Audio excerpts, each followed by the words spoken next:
audience, can you hear?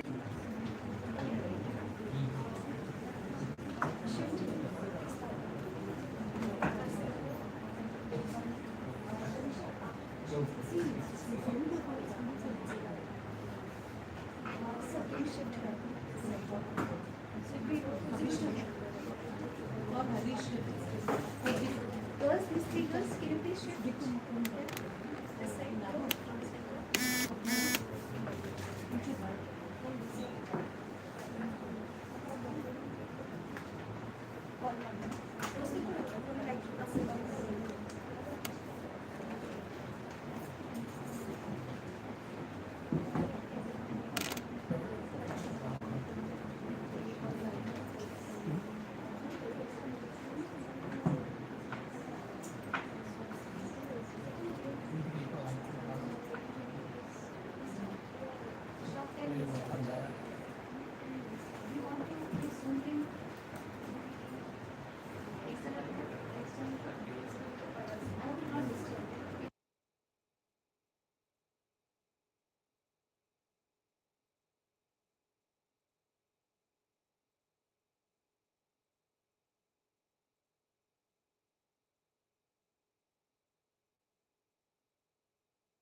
See,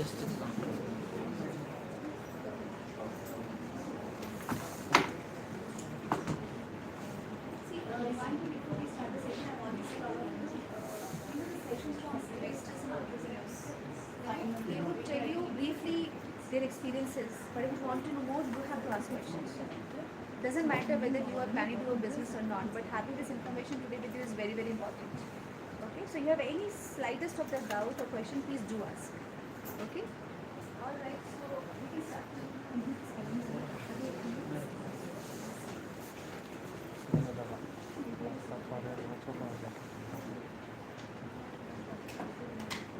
Good morning, one and all present here. I'm Tanisha from MBA department. I would like to extend my warm welcome to all the faculty members and students present here.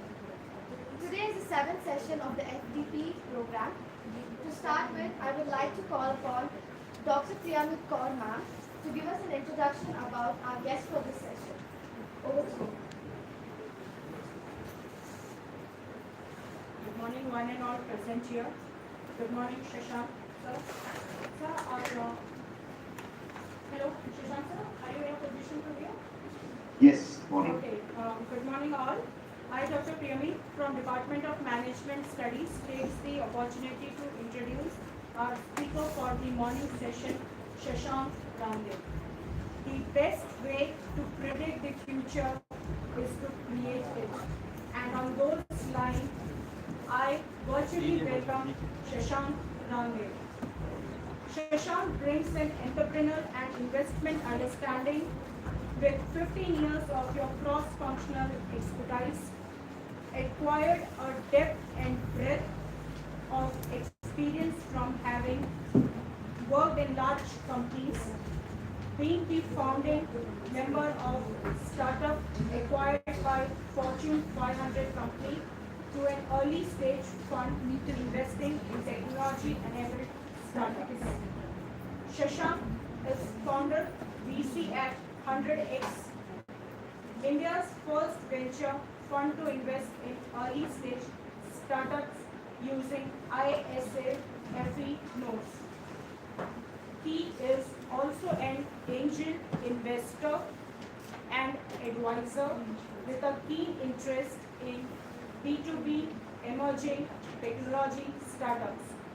Sectors of interest include fintech, health tech, and clean tech. Sir was founding member and vice president of BCCH. SAS data platform by VCC Circle, acquired by New Corporation in 2015. He launched the SAS platform, led revenue, product development and growth initiatives for close to 7 years plus.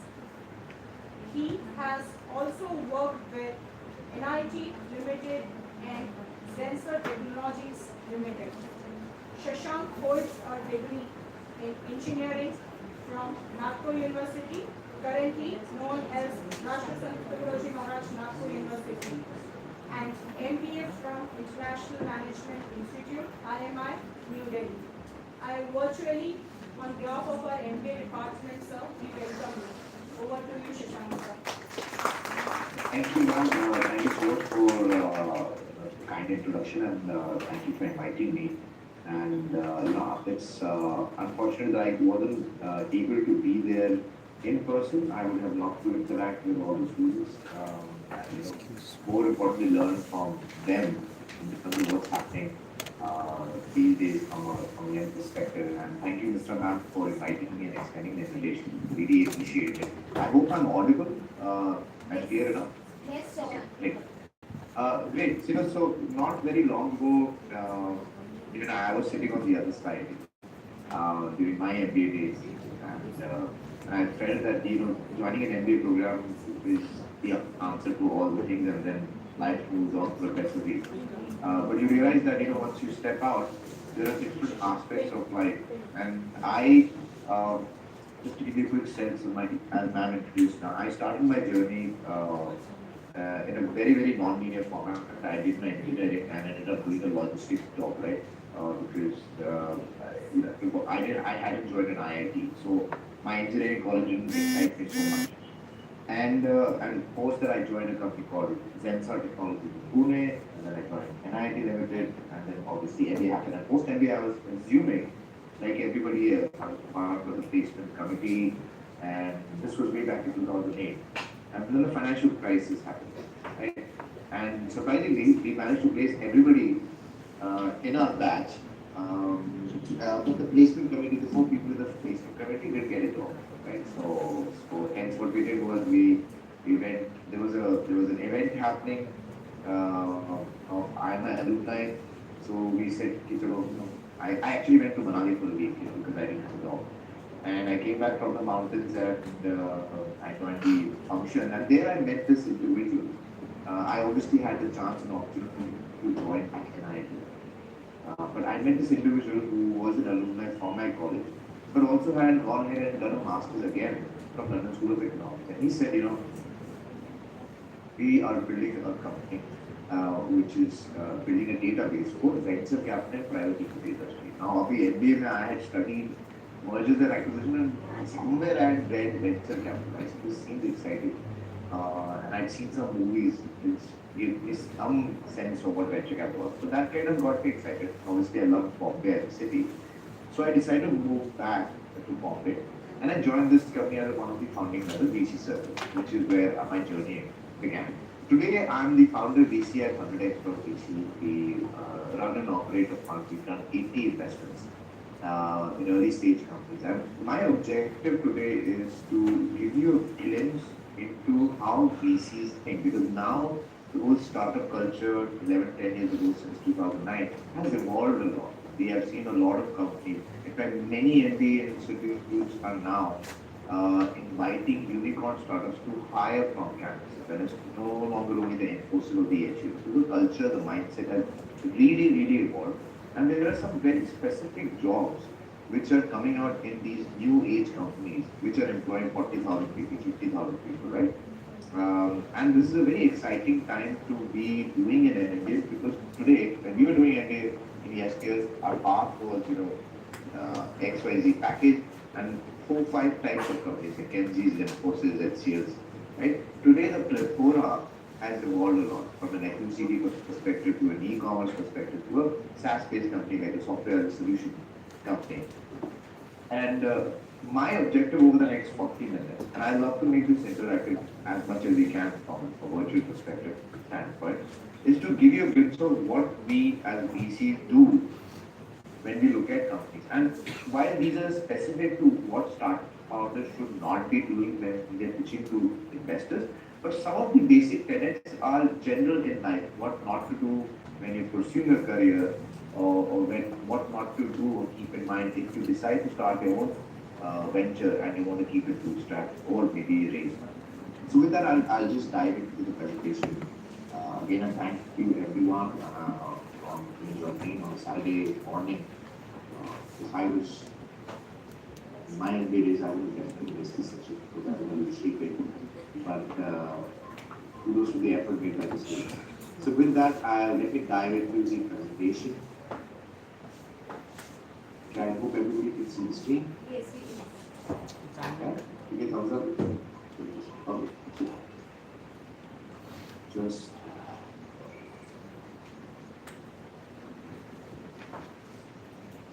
okay. Great. So today I'm going to talk about what we've done and how we're looking at companies, and more importantly, at the stage we are at, we have more than companies. We look at individuals because these are very early stage companies. And if I'm talking to the guy in the red shirt with the red badge, or the guy in the white shirt, the guy behind that, they're building a company. I'm evaluating both of them personally, rather than the business person, right? So what we do, we are an early stage fund. We've invested in 80 companies. You can have a look at our portfolio companies across sectors. We want to find exceptional Indian businesses and founders. We've done 80 investments today, 65 billion, 200 founders funded, and 900 plus jobs created within these organizations over the last 3 years. And so, I think the basic tenet, it takes a wise man to learn from the mistakes, but a wiser man to learn from others, right? And today the ecosystem has really evolved where you have newer age businesses building now. If you decide to kind of set up your own business, or if you decide to join a startup which has 100 employees, what are the basic things you need to learn in terms of ensuring that your career is growing and you are, let's say, getting not only a salary but also the wealth creation aspect of that company by holding certain resources. So I think one of the things which we see when we speak with founders and they don't end up getting invested is founders are unable to communicate their idea, right? And I think this is applicable to any kind of industry, even if you are getting selected for an interview, right? So, what we notice is the founders end up developing great products, right? They must have built the greatest technology product, but a complex idea which is useful has no value for customers or investors if they can't understand it. I think this basic tenet goes in is applicable everywhere in life, right? So whatever you want to convey, whatever you want to achieve, if you're not able to communicate that concept or idea in let's say 30 or 1 minute, 30 seconds or 1 minute, you end up establishing it, right? And that's where I think most of the founders, at least from a VC perspective, fall out.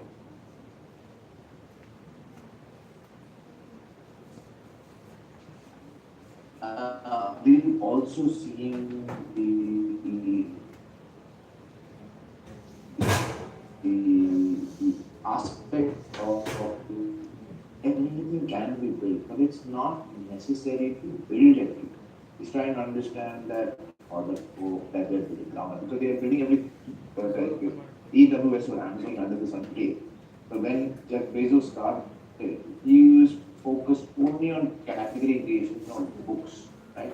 So you need to be very clear, even if you pick up a role in any organization, you kind of get up the hierarchy. You cannot pick up too many things. They encourage people to do a lot many things, right? But try and understand that if you are able to master one thing, then you become a specialist, right? And you need to build that ecosystem. And I think this is what we look for in founders. If they say we're building the e-commerce portal also and we're building XYZ product also, which doesn't please focus on one aspect. Then we've also seen that many founders fail. Many founders fail because they end up hiring the wrong set of people. And I think this is very, very applicable for all you students who are looking at investing.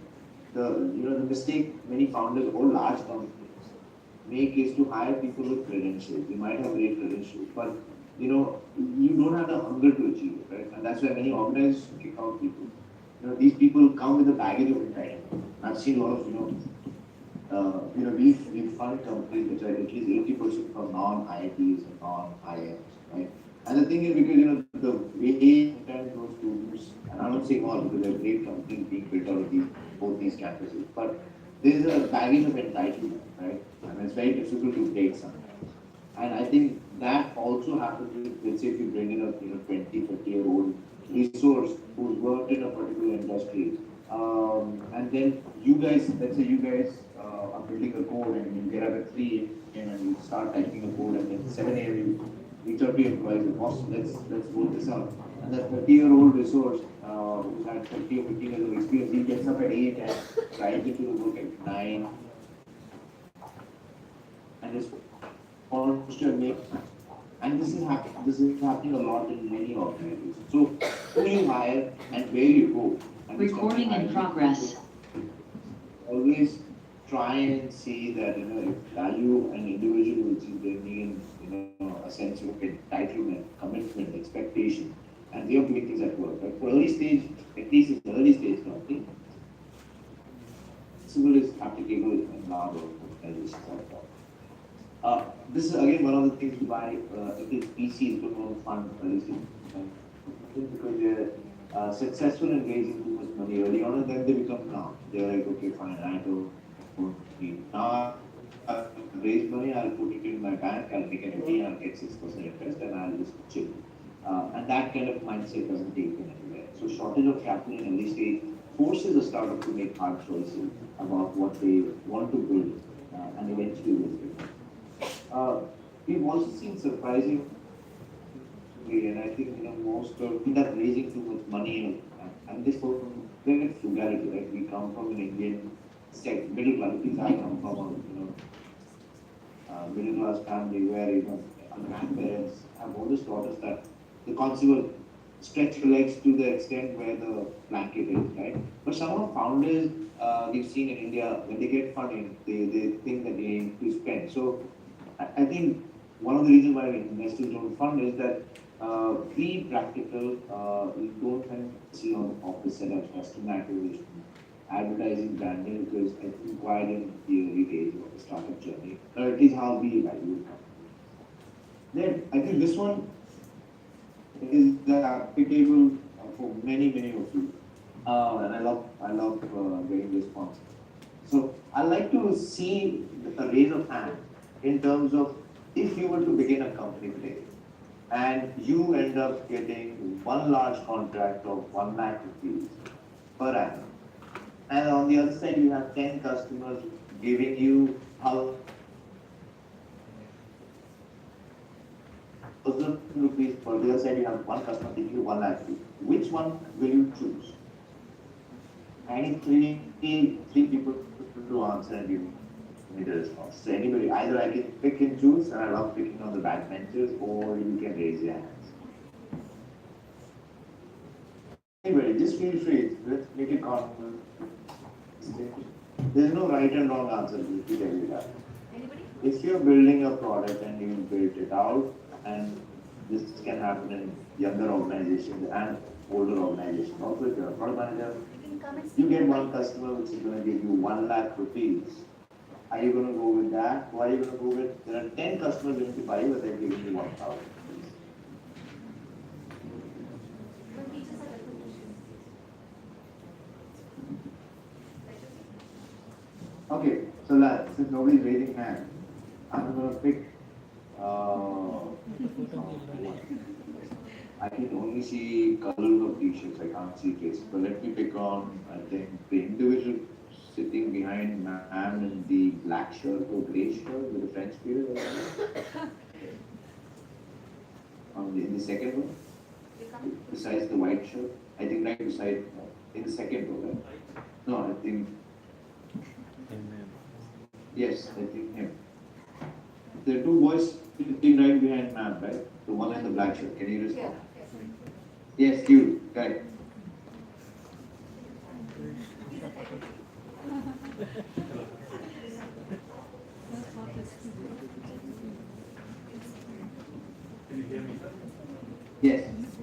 I'll be picking up the 10 customers so with the product cost of 1,000 rupees because in terms of business, what I see is, so it should grow with as the number of customers increases. I'm not worried about the 1 lakh which I get at least. So I'll be worrying about how I can build my business further. Okay. Okay. Okay, thank you. The girl in the yellow t-shirt, second row, second individual.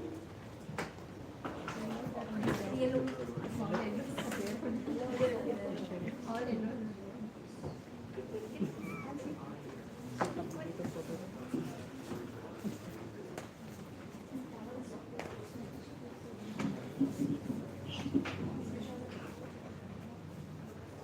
So I choose the 10 customers. Why? I think it would be better to have customers. I won't be worried about the salary. If I have customers for long. Okay, okay, all right. Anybody else? Somebody can.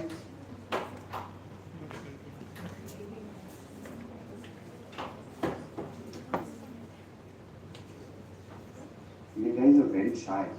How will you sell products in the market if you're so shy? Okay, let me pick one more person. One on the last bench, on the left-hand side, two girls sitting there. Any one of you can answer.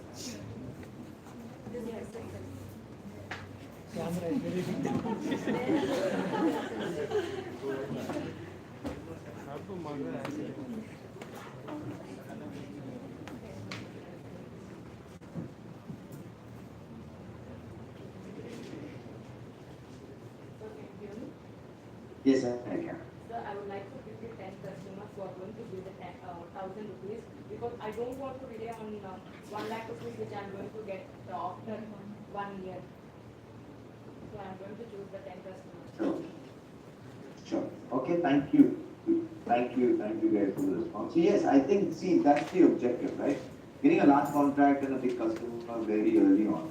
I think we're trying to get the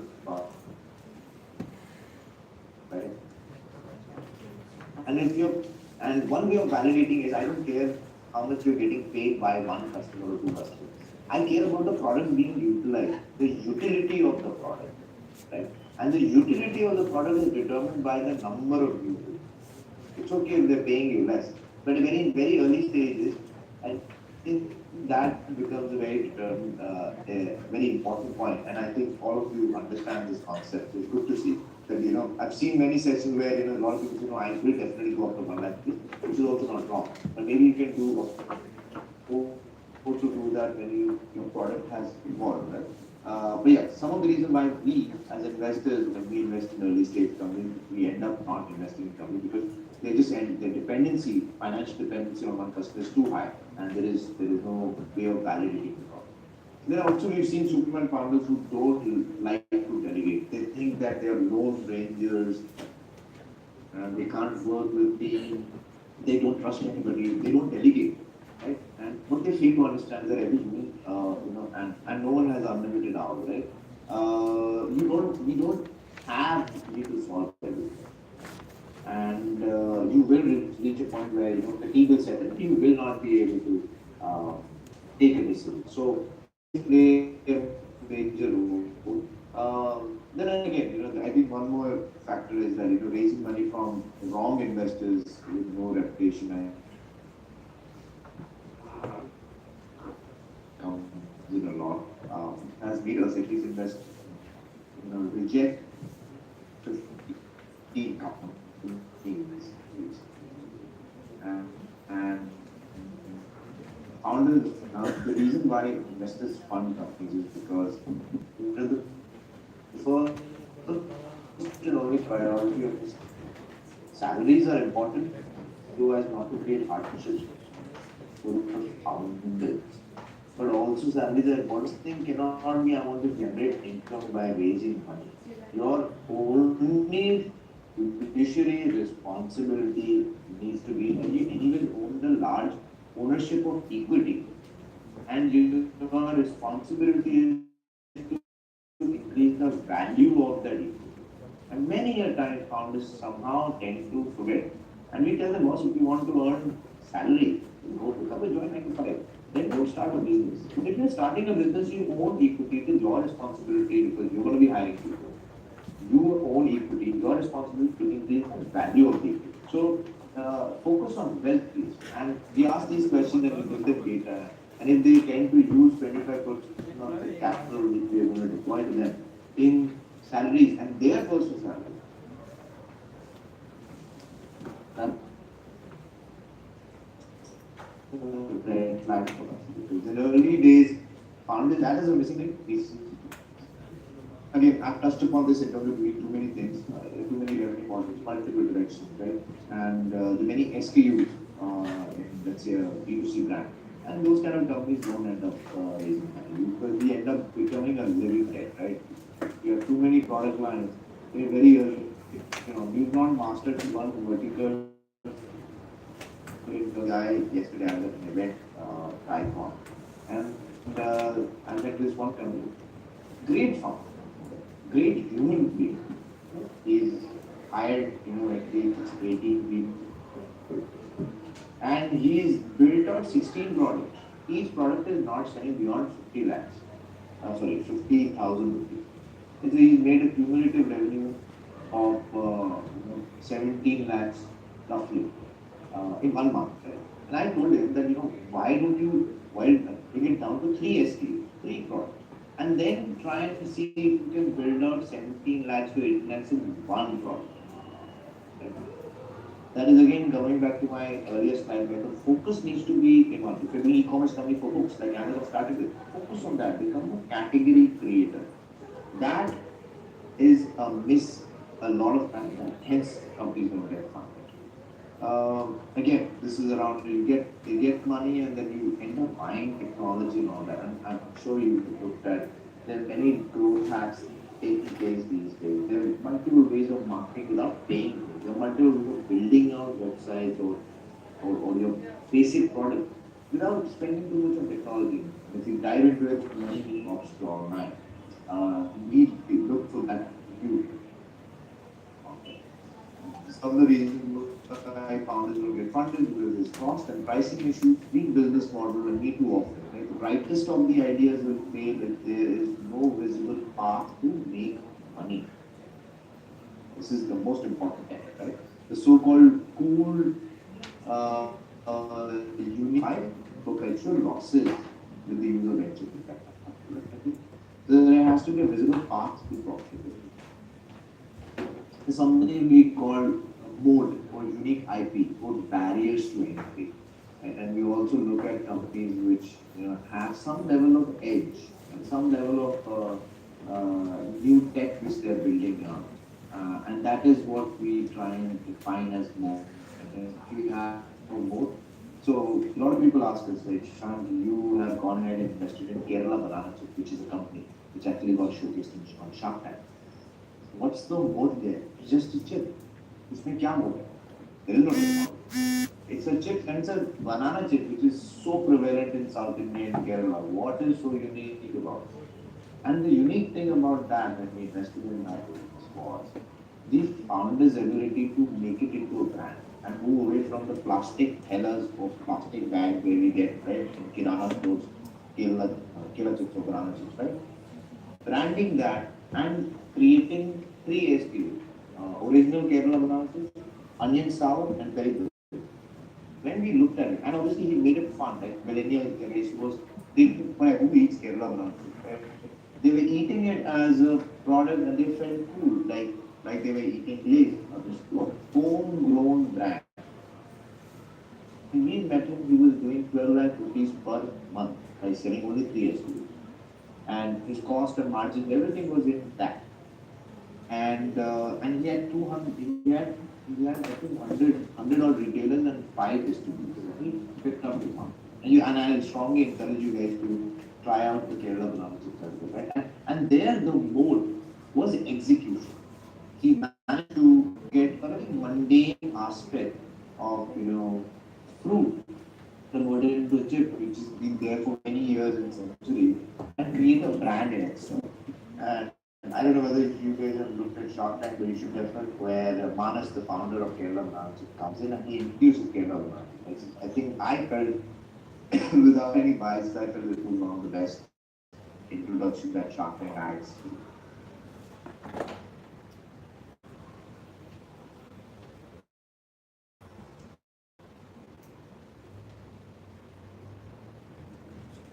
Also seen that a lot of founders are not careful in terms of equity allocation, right? And equity allocation means that if you started a company,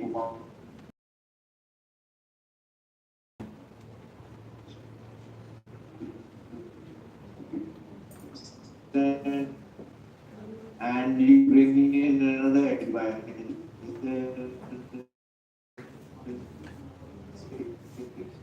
I will guide you in the self ideal.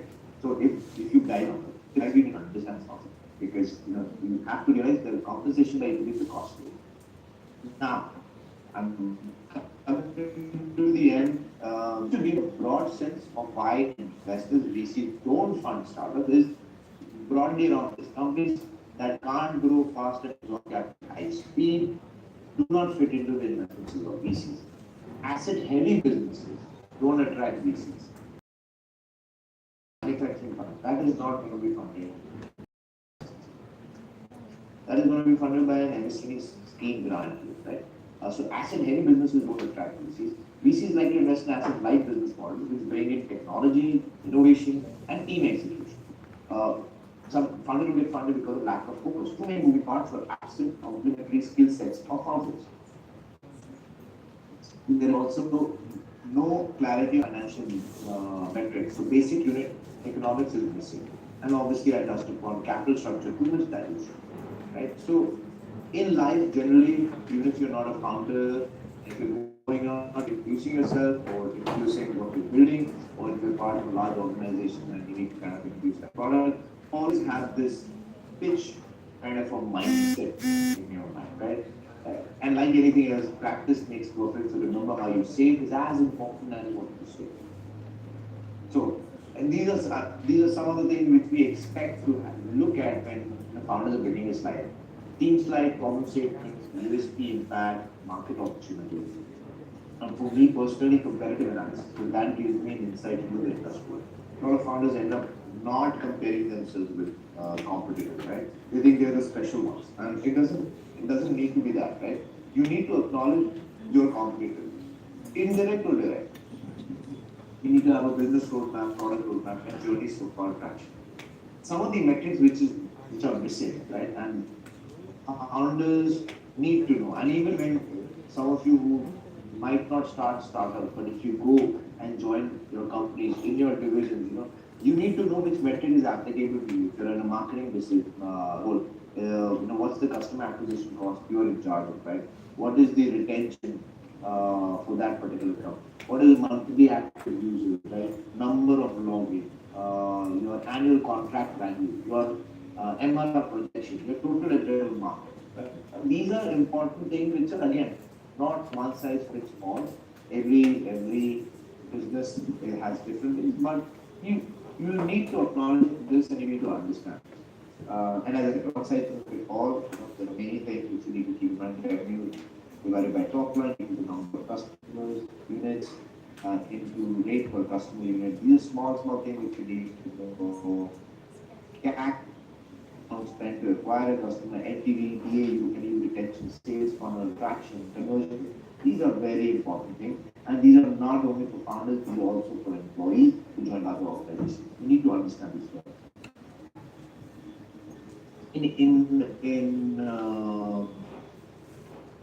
In evaluating, we try and understand what is so special about the business. Say if a founder comes to us and says, "Boss, I have built a 128-bit encryption." You're like, "So what?"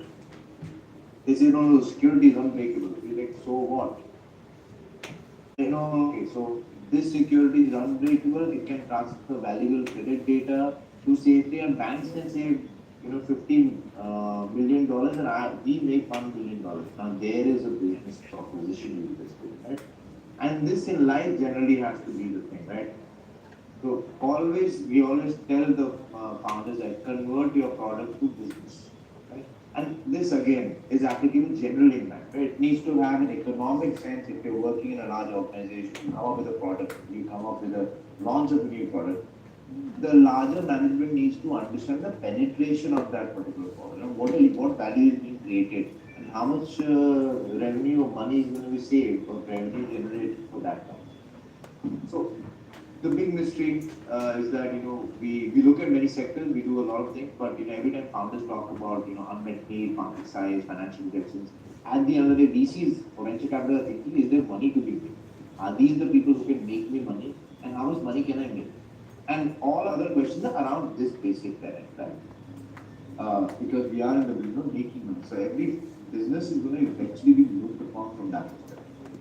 So very quickly, as I mentioned, we are an early stage fund. We look at investment thesis into founding team, market size opportunity, business model strength, unfair advantage, both, and our conviction to make 20x returns.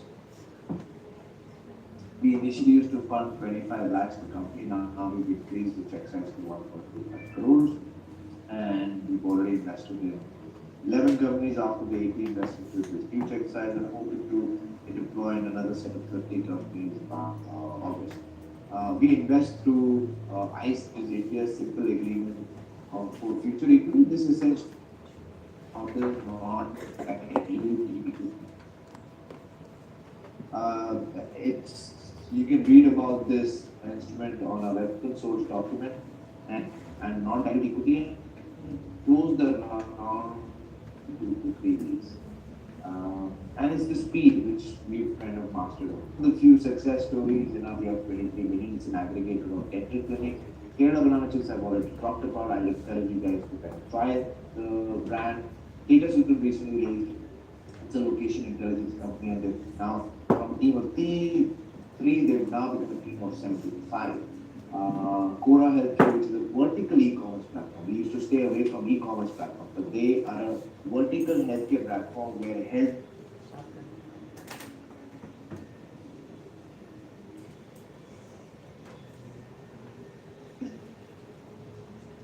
borders and kind of get it fantastic. They got funded by Lightspeed, and they will be raising another round. It's a great community-driven platform for college students. And Mitra.ai, which is a software which converts any video into 52 languages without sounding robotic. So during COVID, they basically solved a major problem of the dubbing studios, right? And new movies being launched in different languages, and they were able to kind of quickly, without human intervention, without people going to the studios and dubbing, with this software and without sounding robotic, they were able to get the dialect and all that. So some of the examples we have, as I said, 80 portfolio companies. These are some of the examples I want to highlight. Some of the other investors who invested in Lex companies, Icon Capital, Chirati, Sequoia, these are all very prominent. Many of them are based in Bangalore. We also have a non-for-profit initiative. There are many founders don't get funded, but doesn't mean that they don't have great ideas. And we run an entrepreneurship Gurukul initiative, which has no cost, no equity, no fee, and which is shortlisted. And we usually run cohorts of 200 companies, and they get access to 12 weeks of online course, live plus recorded video content around product development, GTM, go-to-market strategy for a D2C brand, go-to-market strategy for a software, how to build a deep technology product. And we try and cover these elements so that they can essentially launch. And if they kind of match that entire criteria, we then shortlist a few companies and then invest in them. We recently got covered in Forbes, where they covered our journey from 0 to 1 and beyond, and how we essentially help companies to kind of move to the next level with the combination of smart capital along with education and network. And the objective is to kind of launch them and put them at a place where they are able to kind of capture the larger market.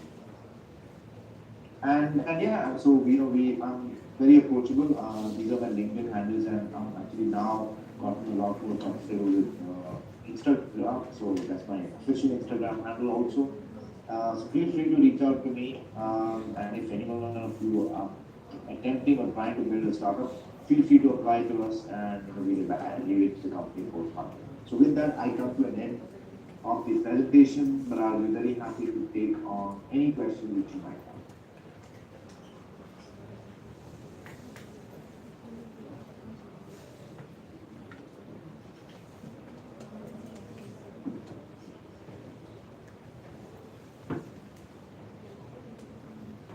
Any questions?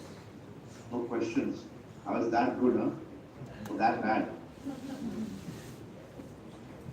You guys are very shy. Yeah?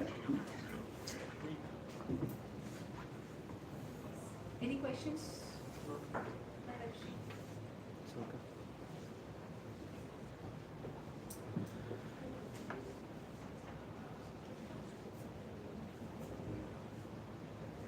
Thank you so much, sir. Thank you so much to this US.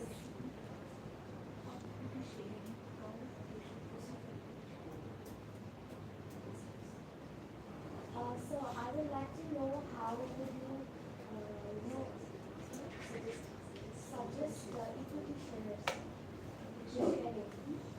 Sure. So I think that's a very good question. Thanks for that question. I think if you're starting your company and you have to ensure that the founders are full time. If both the founders need to be full time, don't be in a hurry to register the company. Once you have believed that, let's say, there's a term called moonlighting, right? You're working somewhere and you're trying to build something up. Now, once you reach that point where you want to quit and you want to fully dive, that's the time you kind of start thinking of structuring the company. Now, if there are two founders, and one is a product person and the other is a technology person, ideally it should be 50-50 because that gives confidence to the investor also. This is a balanced deal. Both trust each other, both are complementary to each other. If there are three founders, ideal, one could be the technology, the other can be business, the other can be operation.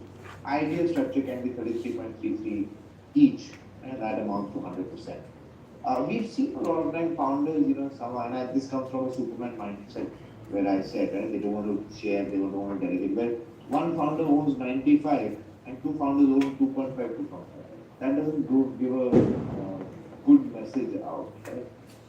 Because investors want to invest in companies where all founders are at equal, and each has its own strength because we're building a company. We're not individually funding one personality. Like a 95, 2.5, and 2.5 percentage structure in a co-founding team of three is a red flag in some, because that 195% holder doesn't feel that I should give beyond 2.5. Right? This means he doesn't appreciate the kind of effort the person is putting in. So this means that he doesn't even think of them as co-founders but as employees, right? So either we take that company as a single founder who diluted 5% to employees, or if there are three co-founders, then it has to be balanced. So it has to be a balanced approach.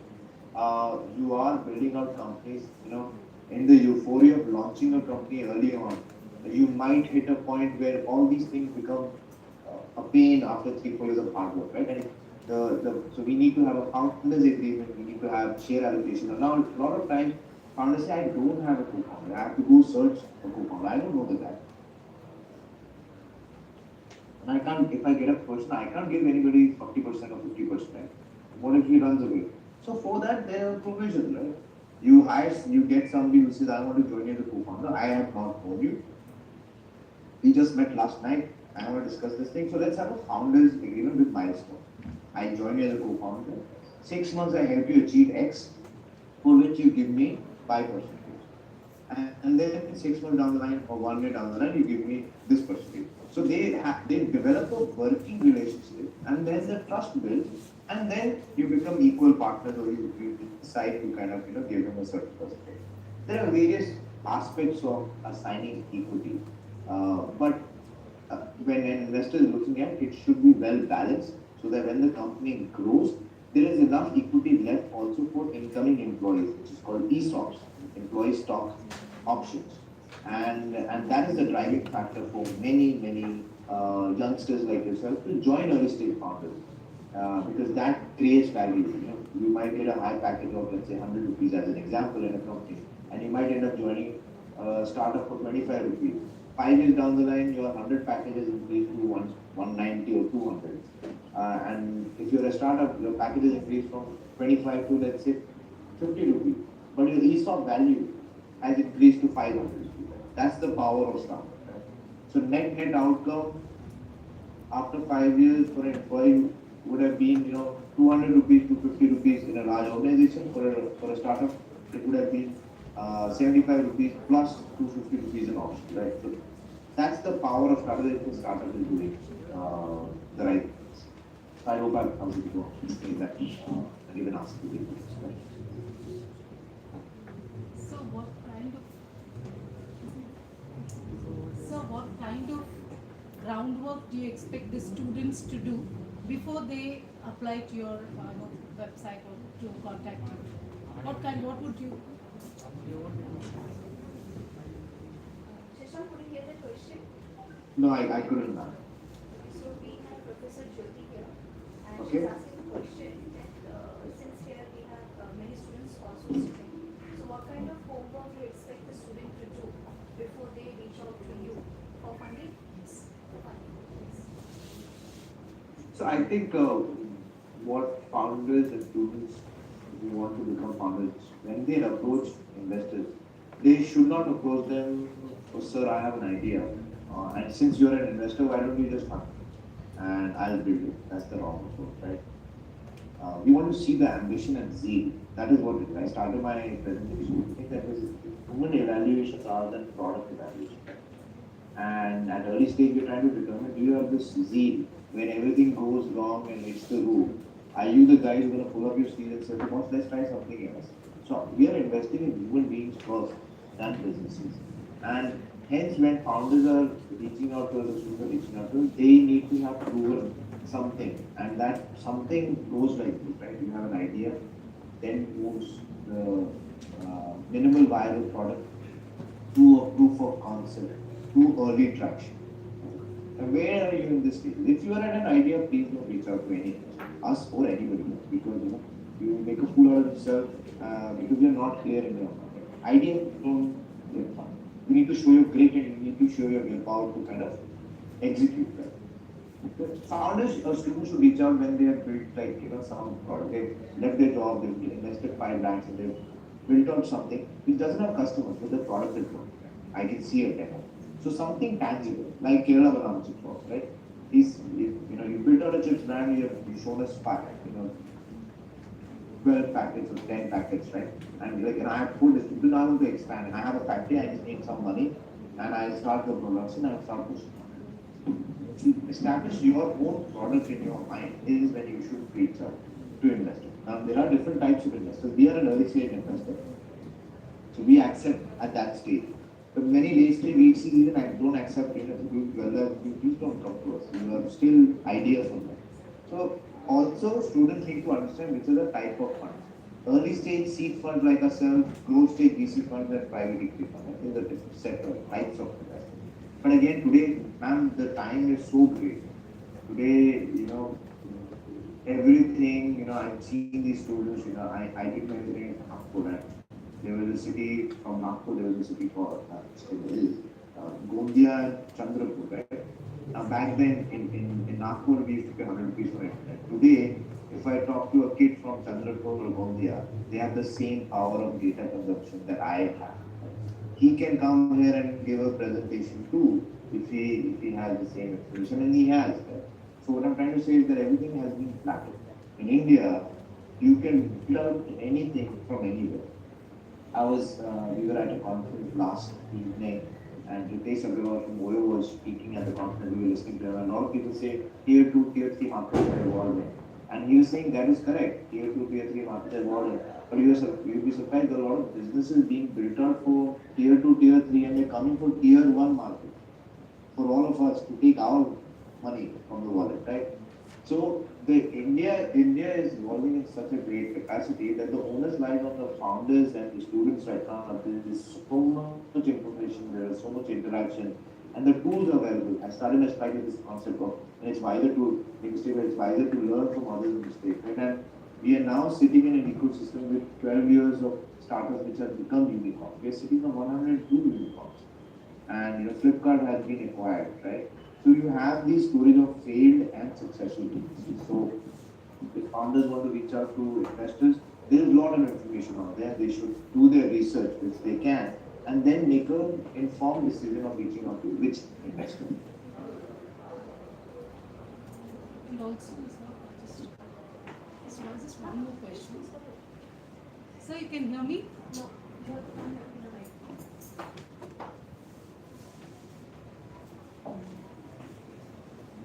Professor Jyoti has one more question. Sure. Sure.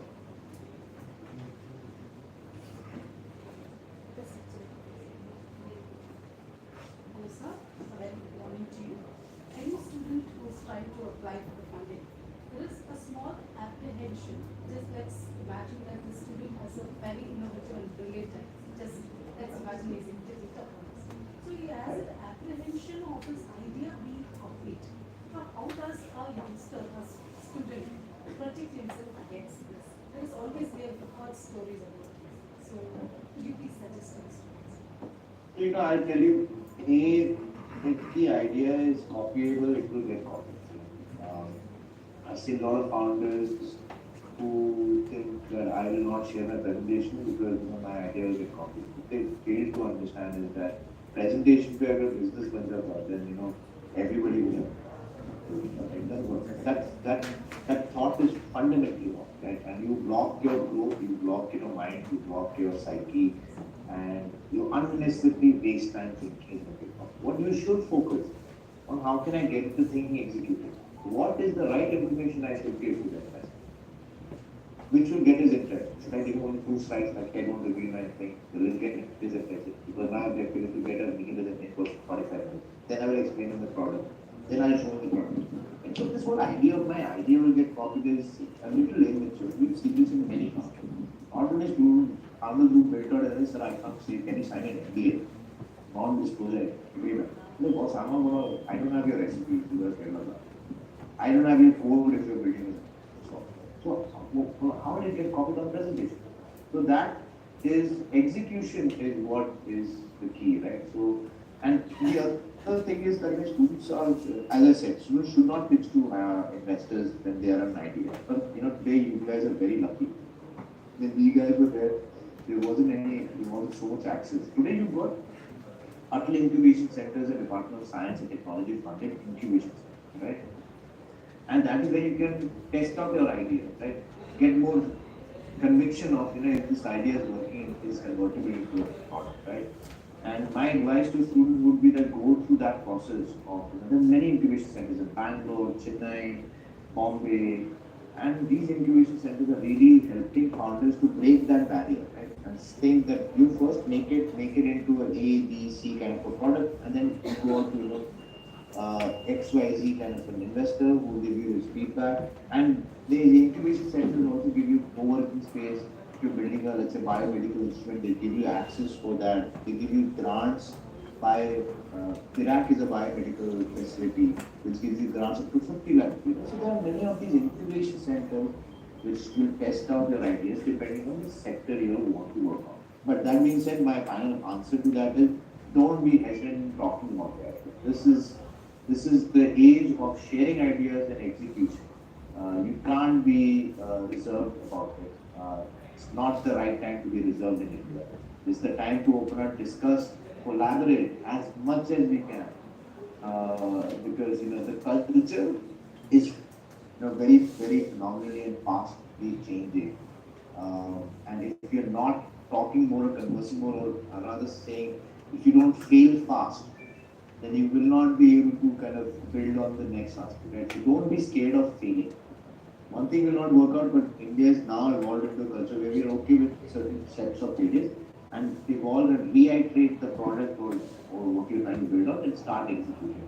So again, no, your idea will not get copied if you discuss it with anybody. Any other question? Any other sides? You have something?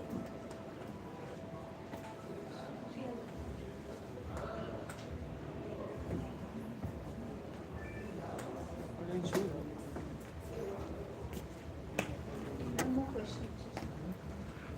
Yes. So what should I avoid while making a presentation? What should you avoid? I think you should avoid giving too much text on the presentation. Don't make it theoretical because we have a very short attention span. If you can convey the objective of presentation is to quickly get to a macro level. How big is the opportunity? What is the problem you're solving? What is the unique solution? How big is that solution for a large market the next 5 years? And who are the competitors and why is your team the best? This is largely the information we are looking at. And if you make it into market size opportunity and write essays on that, we already have done a research on market size opportunity. So the objective of a presentation is never to explain the business 100%. The objective of the presentation is to get my attention span and secure a meeting in person where you not only discuss presentation, you discuss numbers, you show the product. So a lot of people think of presentation as a fancy. Presentation means nothing. It has 1% effect on the entire 100% cycle. It is just a foot in the door. So objective should be make it concise, make it there should be less words, it should be able to convey your ideas. The objective of the presentation is to get inside a meeting with an investor. And that meeting is not going to be rediscussed in the presentation, but numbers, looking at the product, stuff like that.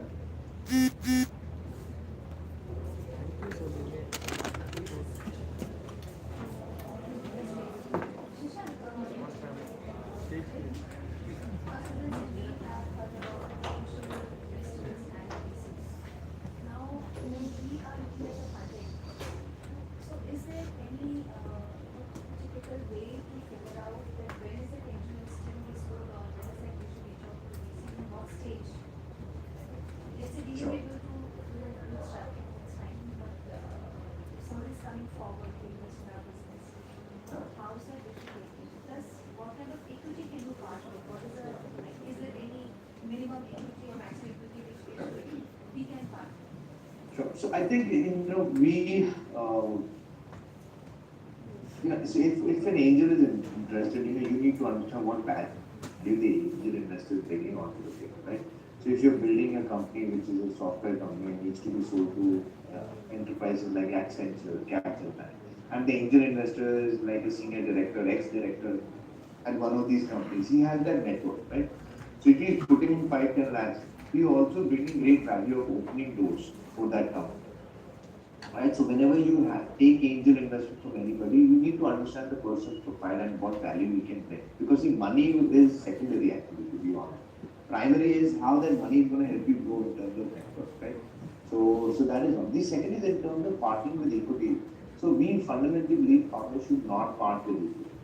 First of all, when they raise. Hence, we are the first fund in India which we say that we will give you money, we will not take equity upfront. And hence that our instrument, ISAFE, which is India's Simple Agreement for Future Equity, enables founders to take money from investors, not dilute upfront, because they build with that, and whenever they raise the next round, the incoming investor will give a price, and then that is the time the conversion will happen. Now, what happens in this is, it enables founders to take money, receive money, and build the company, and also not value the company, because sometimes you would say my value of the company is 100 rupees, whereas you not build a company, it is actually 10 rupees, or you undermine your valuation, you saying my value is 100 rupees, but it could be 1000 rupees. I think in the early stages, valuation doesn't play a role. It is a role of, is your product utility high? And the initial money should be built on creating product utility. If product utility comes into existence, then the value of the company increases. Right? So hence, iSafe is another way for early stage founders, and it's an open source document, right? So anybody can go to a website and use it to, let's say, take money from their uncles or friends, right, and use that instrument. It will not dilute equity. It will be, it says that at some point in time in the future, it will get converted at this percentage if you are not able to raise or if you are able to raise, right? So it basically, you also need to understand, to raise money, you're basically walking on a treadmill to continue raising money, right? Because then you raise one amount, you have to return that, and you raise second amount. It is all about the mindset of growing a very high speed, high scale business. But yeah, you don't need to dilute equity, you can use ISAFE, and the angel coming into your company should not only bring in money, but should be able to help you in your initial phases to launch the product, to open certain business connects, to create a visibility for that particular product or solution.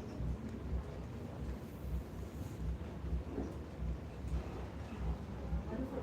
So the next part of the question, when we started to reach out to VC? They should only reach out to VCs when they have moved between MVP, minimal viable product, to early traction, right? And as I said earlier, they should come to, there are different types of VC, right?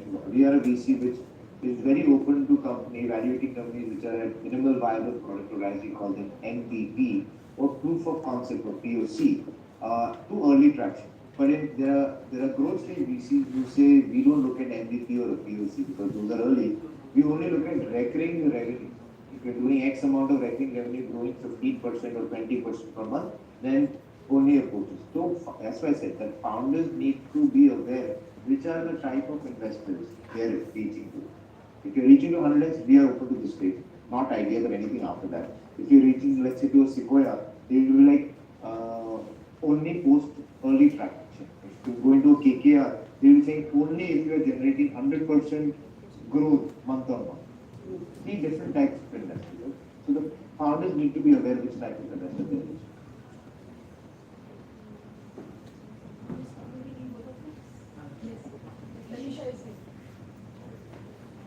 Thank you so much, Shashank, for all the answers. Anisha, over to you. Last question. Okay. So there's a last question. I know it's the last question. If you still have some questions, please let us know.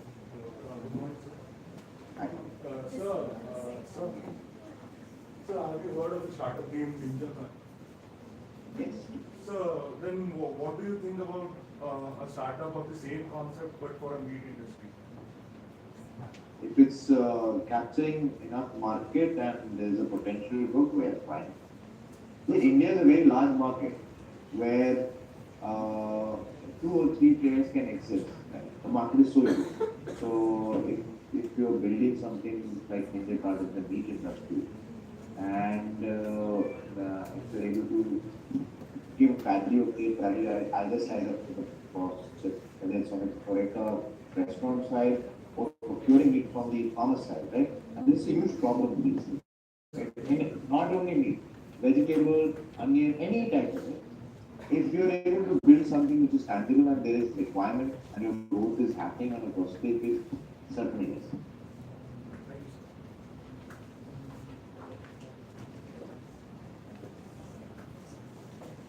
Good morning, sir. So even I have a question. So what trends do you see in the market as of now in relation to investors? So we are a sector agnostic fund, but this is so much happening in India. Everything is up for grabs, and I believe that this is the golden phase, and you youngsters actually might not understand or appreciate what phase you are in because I'm 41 right now. 20 years ago when I was doing engineering in India, kind of very different. So today the ecosystem is very inclusive, and what is happening in India, there are 1,000 problems and there are 1,000 solutions to be built, right? So right now, hence everything is up for grabs. We have software as a solution, as the vertical which is really picking up. Agri-tech, which is a sector which is really exciting. We ourselves are invested in agri-tech. D2C brands, direct to consumer brands, that space is really picking up. Health tech, fintech are now obviously they've always been active, and now they were going vertically. Now fintech has become a horizontal. If you're building a company, you at some point in time are a fintech company. Fintech has become synonymous to building out startups. And I think the recent upcoming trends we are seeing is Web3. We're seeing deep technology company, I mentioned Bitra. And those companies are coming out of India. And I think these are some of the sectors which we will continue to see over the next few quarters and years, which will create large impact in some of the sectors. Health tech, fintech, agri-tech, SaaS, anything AI, ML, machine learning, and the most recent is Web3.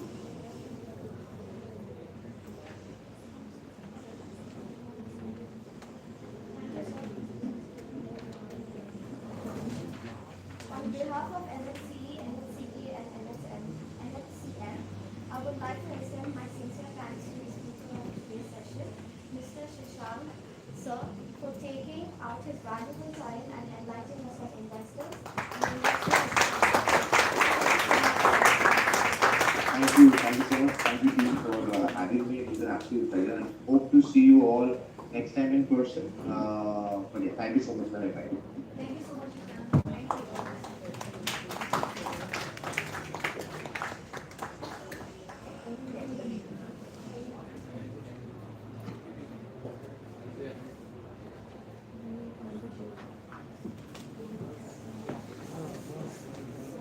Our next speaker is already here. So we'll quickly finish our tea and snacks, and within, let's say, 5-10 minutes, we'll be back here. Sure, right? Everybody. Thank you.